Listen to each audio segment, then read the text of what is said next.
Okay, so we're gonna go through this poem today and we're gonna make sense of it and figure it out. But the first thing I want to do, it's gonna boo me a million times. I'm really sorry. So annoying. Is remind you that our vocab word was dramatic monologue. So we're gonna be reading My Last Duchess, which is a dramatic monologue. So there's three parts that make up a dramatic monologue. The first is that it's a solitary speaker, meaning only one person is talking. And they're going to reveal things about themselves that they don't mean to. They're not trying to show you this thing about themselves, but they're going to accidentally through what they're saying. And we as the reader, as well as the person in this case in the poem who's listening with the speaker, we're supposed to take like an active part in trying to figure out what happened. Think like Scooby-Doo mystery, okay? So the first thing that we're going to do is watch it performed. And when you're watching it performed, I want you to pay attention to the facial expressions and the body language of the people that are in the video. Because the body language and their faces and even like the tones that they're going to use in their voices is already going to help set you up for number one, understanding of this poem. And number two, it's going to help set you up for like trying to discover what we're supposed to know about our speaker. Okay. So when I play it and it starts showing the two guys, the man on the right-hand side is your speaker. You'll realize that because he's the only one that talks throughout the poem, but the guy on the right-hand side is your speaker. So just pay attention for things that you think are a little funny and suspicious when it comes to body language and everything like that.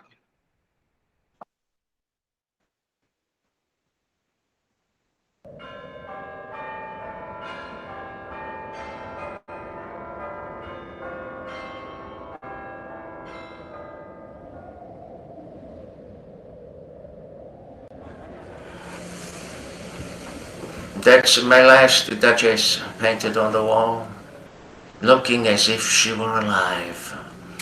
I call that piece a wonder now. Propandov's hands worked busily a day, and there she stands. But please, you sit and look at her. I said Frau Pandolf by design, for never read strangers like you that pictured the countenance. The depth and passion of its earnest glance. But to myself they turned, since none puts by the curtain I have drawn for you but I, and seemed as they would ask me, if they durst, how such a glance came there. So not the first are you to turn and ask thus. That was not her husband's presence only, called that spot of joy into the Duchess's cheek.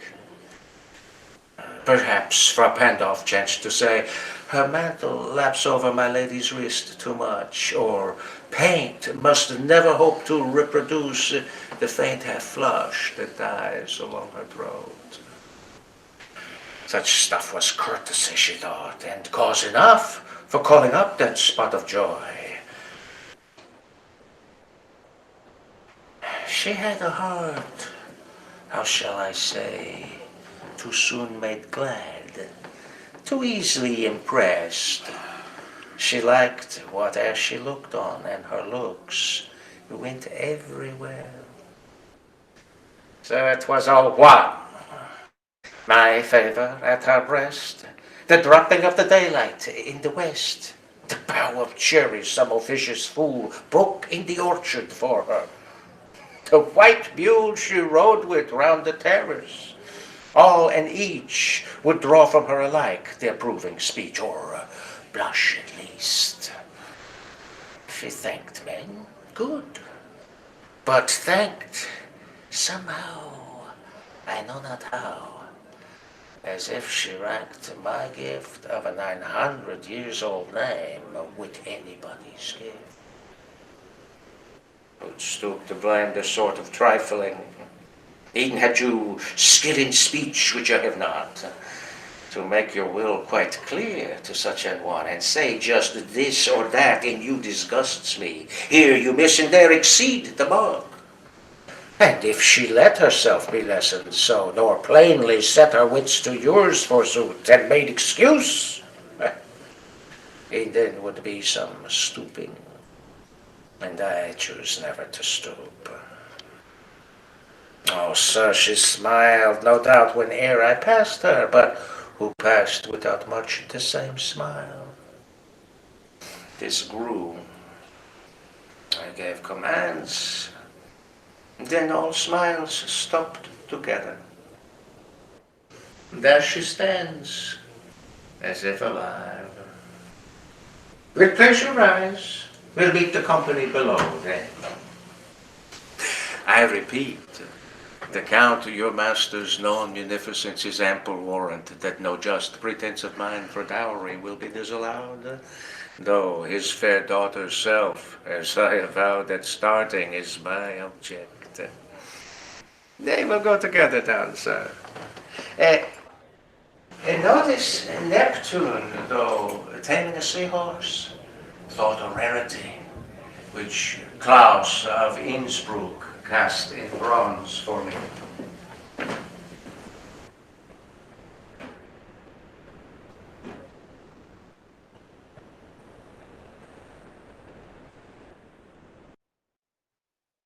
Okay, so reactions that you like notice, things that you notice about the people or what they're talking about, anything. There's something kind of like off about him, right? He's weird, right? Like something seems not right and doesn't make sense. What about the guy's reactions to him? Oh. Yeah, weirded out, like uncomfortable, right? Like the person that he's speaking to doesn't look comfortable at all. And then at the end, even he grabs this like champagne and he like chugs it, right? Because he was like, what the heck is going on here? Can you tell anything about so far, like what they're talking about? There's a lot of mention of she. Did you notice that? The poem's name is My Last Duchess. The speaker of the poem is the Duke. Do you know what a duchess and a duke are? Okay, so you've got like in England, remember this Victorian era and stuff, but you've basically got a king and queen. That's the highest you can be in England. Then you've got all the way at the bottom, you know, your regular like poor pauper people, paupers, and really high up, but not quite at a king or queen just yet, is a duke and a duchess. So typically, like if you were going to marry your prince off to someone and there wasn't a princess available, you would offer them to like a duchess or a duke because they're still really high social standing. They're just not at a queen or a king yet. So the speaker was a duke and he was talking about his last duchess. He was talking about a she, which was his wife, his duchess at one point. So we're going to go through the poem. First thing I want you to do is when you look at my copy, there's no stanzas in this poem and there's no place to like naturally break up the poem. So I've broken up the poem into places that I think suit us the best. So do you see where I put the curtain I have drawn for you, but and underlined it? Mm-hmm. Do the same thing and that way you can section off this first section so that you know, okay, when I put the summary on the right-hand side, it's just for this first section. I'm going to grab my little comment thing so I can make the little comments for the words that I don't know. I'm going to read this section and just tell me any of the words that you don't know. That's my last duchess painted on the wall, looking as if she were alive. I call that piece a wonder now. Frau Pandolf's hands, which is the painter in this case, the painter's hands worked busily a day and there she stands. Will it please you? Sit and look at her.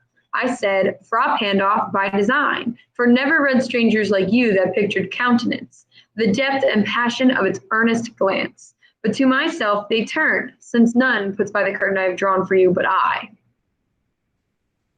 It means honest. You know, countenance? That's a facial expression. It doesn't really say what kind, but a facial expression in general. And then we've kind of gone over what duchess means, so you're okay with that one, right? So this is an abbreviation for will it. Like, will it please you sit and look at her? As in, like, please sit down and look at her.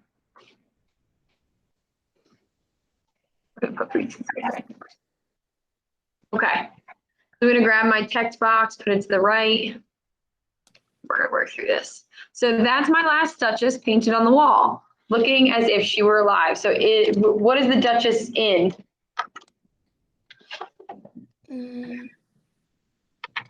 Is she actually standing there or? Yep. So we're looking at a painting. Duchess is in a painting. Is this his current wife? That's my last Duchess. Yes. My last Duchess. Think of the word last. No, we don't know if they're like what happened, but they're no longer together. This is kind of like his previous Duchess.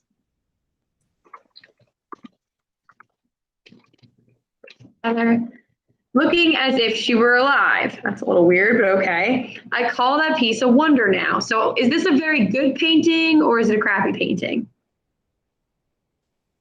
If she looks alive in it. A good one. Yep, so I'm going to put right here as a good painting. Prop handoff, so that is our painter. His hands work busily a day, and there she stands. Will it please you sit and look at her? So he's asking the person who he's with to do what? Look at the painting. Yep. Duke, the speaker, asks man to look at the painting. I said Frau Pandolf by design. I said Frau Pandolf, the painter, for a reason. For never read strangers like you that pictured countenance. So never have strangers like you pictured her facial expression. So has this person that he's with ever seen the Duchess before? No. Nope. So audience, member, or whatever, never met Duchess. The depth and passion of its, as in her honest glance. But to myself they turned, since none puts by the curtain I have drawn for you but I. So this painting is behind what?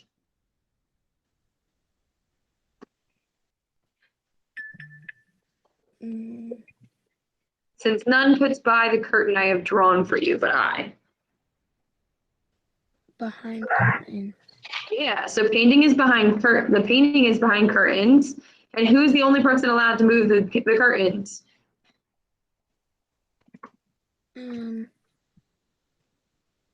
Duke? Yep, just the Duke, but I. So the painting is behind curtains that only the Duke can move.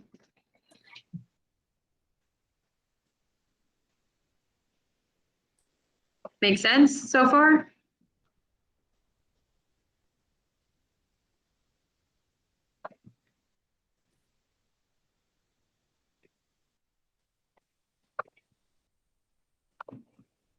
Okay, so let me zoom out so you can see where to section off next. You're going to section off 2 lines from the bottom right here for calling up that spot of joy.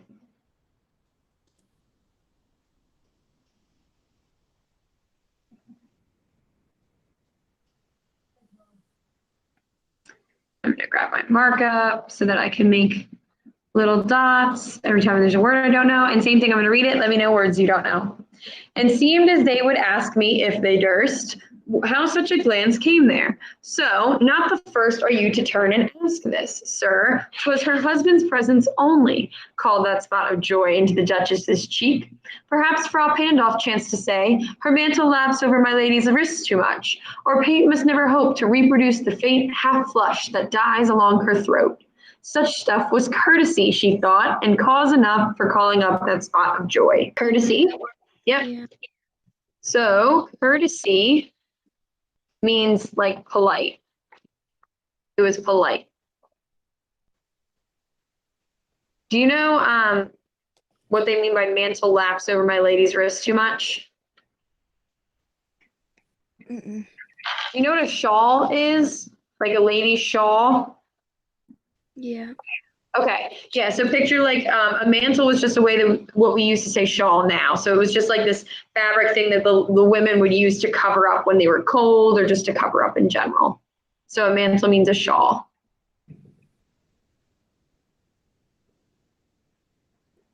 Any other words?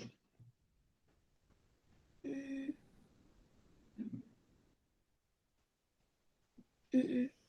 Okay, for my text box. All right, so I'm just going to start at the line right above it because part of it is in there. But to myself, they turned. They turned as in like the people who are looking at the picture, such as the person that's sitting with him. But to myself, they turned and seemed as they would ask me if they durst, if they dared, how such a glance came there, how such a glance came on her face. So not the first are you to turn and ask this. So he's saying people usually ask how or why the Duchess has that facial expression.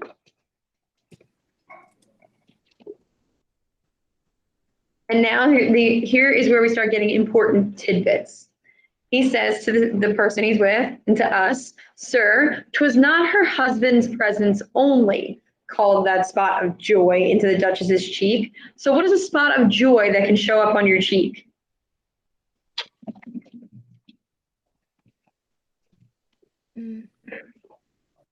Blush?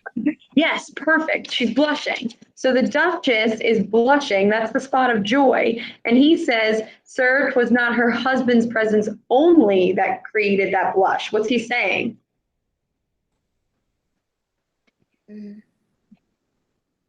Wait, say that again? Yeah. So we know that the Duchess is blushing. And he says in this painting even, and the Duke says, "Sir," when he's talking to the other person, "'twas not, it was not her husband's presence only that created that blushing." Did other men make the Duchess blush? No. Yes. So, "Sir, 'twas not." So in this case, usually the husband is the only person that's going to make a woman, a wife blush. But he's telling us already that the Duchess blushed for a lot of people. So the Duchess is blushing, and she blushed for other men, not just her husband. Scandalous. Now, no. Now we get back to our painter. Perhaps Fra Pandolf chanced to say, so perhaps while he was painting the Duchess, he said, "Your shawl, your mantle, your shawl laps over your wrist too much." Like, AKA, why don't you move your shawl down more? Or, "Paint must never hope to reproduce the faint half flush that dies along your throat." So what is the painter doing to the Duchess? He's flirting. Yeah, that's the word I was looking for. So he's definitely like super flirting with her. So we have that. We go back to the painter and we say the painter was flirting with the Duchess. That's why she was blushing. And then he says, the Duke again, "Such stuff was courtesy, such stuff was polite, she thought, and cause enough for calling up that spot of joy." So she thought, the Duchess thought, that he was just being what? Nice. Yeah. Just being nice, and that's enough reason to smile, is pretty much what he's saying.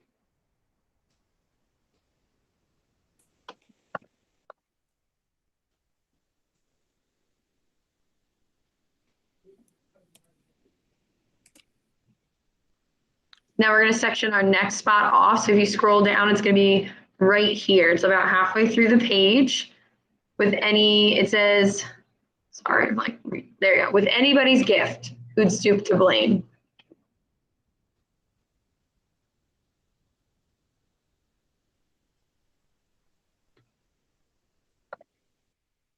Ready? Mm-hmm. Okay, I'm going to start reading. Let me know words you don't know. I'm going to start up here since our first two sentences are up here. "She had a heart, how shall I say, too soon made glad, too easily impressed. She liked whatever she looked on, and her looks went everywhere. Sir, 'twas all one, my favor at her breast, the dropping of the daylight in the west, the bough of cherry some officious fool broke in the orchard for her, the white mule she rode with round the terrace, all and each would draw from her alike the approving speech, or blush, at least. She thanked men, good, but thanked somehow I know not how, as if she ranked my gift of a 900 years old name with anybody's gift." Words? Officious, is that? Yes, bougie word. Officious means like excitedly interrupting. So picture you and I having a conversation and we were like talking about, I don't know, like how men are annoying. And then a man literally like walked in between us and was like, oh my God, I know, right? I was totally talking about how annoying my brother was the other day. And we were like, that's being officious. Like I 'Cause didn't he's like, ask. huh? Like I didn't ask if your brother was being annoying. Yes. Like, mind your business. I'm in this conversation with Carly. Back up. You're also a man and you're annoying. You're literally proving my point right now. Do you know a bow of cherries? This just You know, means, like yeah, a variety. no, That it just means, I'm joking, sorry. It just means branch. Oh, It's like a tree bow is like a tree branch or bough. Wow, a lot of water just leaked out. That was annoying. Okay. Terrace. mm, A terrace is like picture like a garden. She's like riding kind of through a garden. There's like a balcony. Picture like a Romeo and Juliet kind of scene. This is where things start getting interesting. Remember, we're in a dramatic monologue, so we're looking for him to start revealing stuff about himself. So far, we're still talking about the Duchess, but we'll start getting there. So he's talking about his Duchess, and he said, she had a heart, how shall I say, too soon made glad, too easily impressed. So what do we know about the Duchess?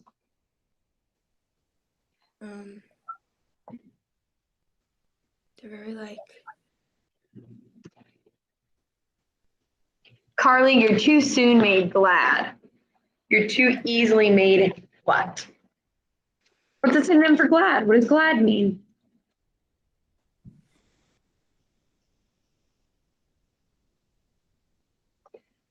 I'm glad you're in class today. like happy. Yeah. So the Duchess was too soon made glad. She was too easily made happy or too easily impressed. So the Duchess was easily made happy or impressed. Not looking good for our Duchess so far. Then he says, she liked whatever she looked on, and her looks went everywhere. What does that mean?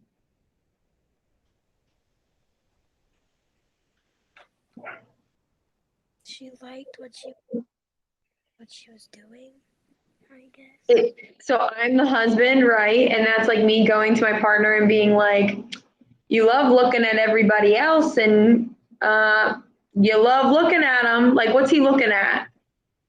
The assumption would be Her breasts. yeah, or other women, right? In general, probably there, but other women. And so the same thing is going here, but reverse. He's saying that where is it? She liked whatever she looked on, and her looks went everywhere. So she was always looking at all the people coming by, looking at everybody, checking everybody out. So she was always looking at other people. You could put men specifically if you wanted to. Or she looked around. So what do we know about the Duchess? She's kind of a Like can't keep her eyes on one thing. yeah, she's a little thoughty. She's got a little thought in her, right? And then he says, search was all one, meaning everything that I'm about to say were of equal value to her. My favor at her breast, which is like compliments he gives her, the dropping of the daylight in the west, the sunset, the bow of cherries, some officious fool broke in the orchard for her, some branch of cherries that some dummy brought her, the white mule she rode around the garden, all in each would draw from her alike the approving speech, or blush at least. So all of these things were equal to her, but he wanted what to be the most important? Her? My favor, right? He's kind of annoyed that like he could compliment her and she would be just as happy with his like the compliments he would give her as she would riding her mule or getting cherries from some dummy. So he's annoyed because she's not valuing him as much as he wants. So you could put like, he is annoyed that she does not value his compliments more than others. 2 minutes to try and finish this part, and then we'll work on, tomorrow there's a video, but I'll post a video with a summary of the rest of what's going on, okay? So we've got, she thanked men, good, but thanked somehow I know not how. What does he mean? What we know about her, right? She's easily made happy. She's looking at other men. And so when it comes to thanking those men for doing things for her, he says that she thanks them, but he doesn't know how. What's he low-key assuming? That she's cheating. Yeah. So Duke thinks Duchess may be thanking men with, we'll just put it in quotes like this, with certain actions, right? Cheating. But thanks somehow I know not how, as if she ranked my gift of 100 years old name with anybody's gift. So his 900 years old name is what got him the title of a duke. And he's arguing that his name is more valuable than other people's what? Anybody's gift. Their what?